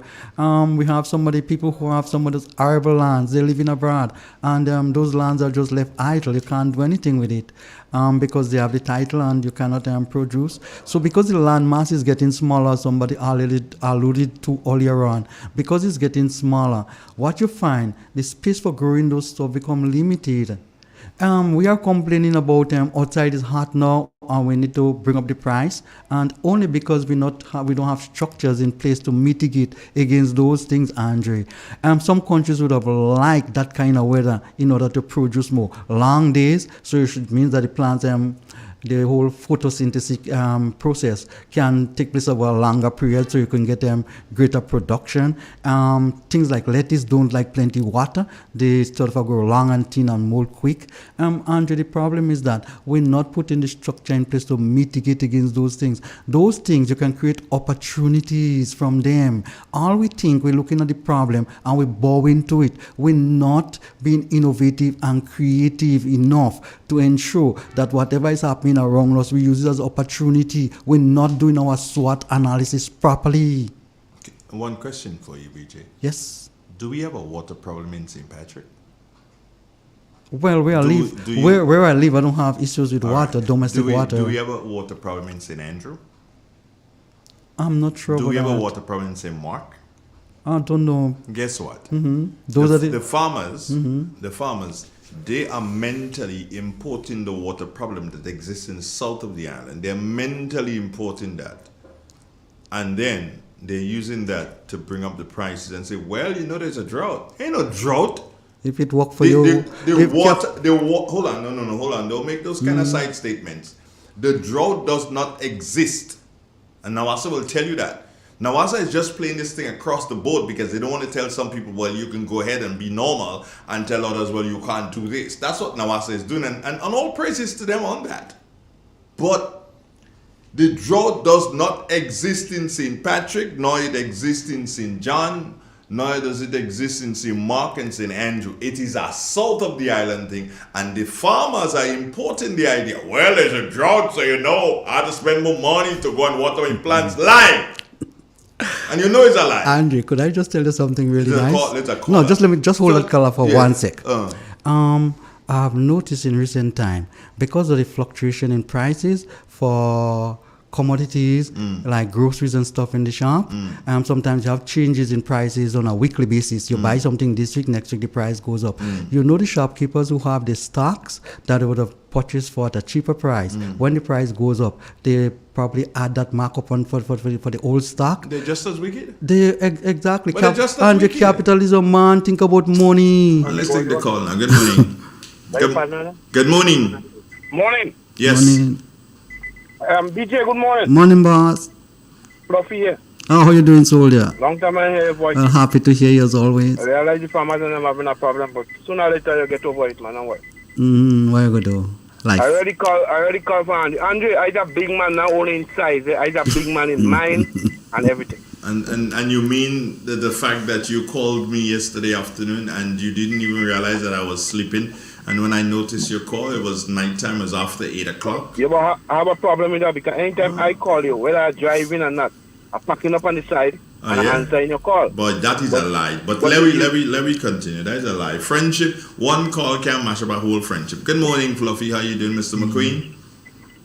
I'm fine. Oh, okay, wonderful. Nice to hear. Are you in the city at this time? Yeah, in St. George's right now. Oh, any rotis today, sir? Yeah, no roti today. Stanley don't come today. You're lying again. Because the rain kind of coming. Yeah, you're lying again. Fluffy, why lie for your brethren? I call Stanley and ask him where he is. You have Stanley number. Call him and ask him where he is. And I go find him and send 2 roti for him. No, don't worry. You don't have to do that. But you just don't have to lie for me too. You know what I'm saying? You're my brethren. You're my brethren. You don't have to lie for your brethren. You know what I'm saying? Okay? But yeah, brother. I have to have a conversation with you. So I will try again to reach you. I have a meeting after this, and I'll try again to reach you. But don't worry. We'll talk. All right, no problem, brother. Take care. Anytime, man. Anytime you need me, I'm right there for you. I got you. Thank you. I appreciate that. All right. Okay, good. One love. Bye. 91.9. You have 30 seconds. Sometimes I do ask myself how we as a country so beautiful, so blessed with good soil, lots of water, intelligent people. How comes we are seeing trouble to feed 100,000 people? I still can't put my head and wrap around that. That should be easily done. We need to get our act and our house in order. We need to plan properly. We need to be serious. We need to spend our money in the right area. We need to prioritize what is important, and we need to focus on it, and we need to stay focused. Good morning, Grenada. One love, BJ. Take care. Take care. Have a good day. Great. Like they want to structure the plan. Well, from to the revolution, agriculture was on top. Man job this and didn't do too bad. After that, you know the whole thing flop. Why? Everybody want to sit down in computer. And they forget agriculture. Oh yes, everybody want to sit down in computer. Agriculture. And they forget agriculture. Oh yes, everybody want to sit down in computer. You only do with a clothes. And they forget agriculture. Everybody want to sit down in computer. I tell you just now, my brothers, all you go with them computers. Triple N. Informative, entertaining, and first. Every hour on the hour. This is the latest update of news as produced by Triple N. The details when we return.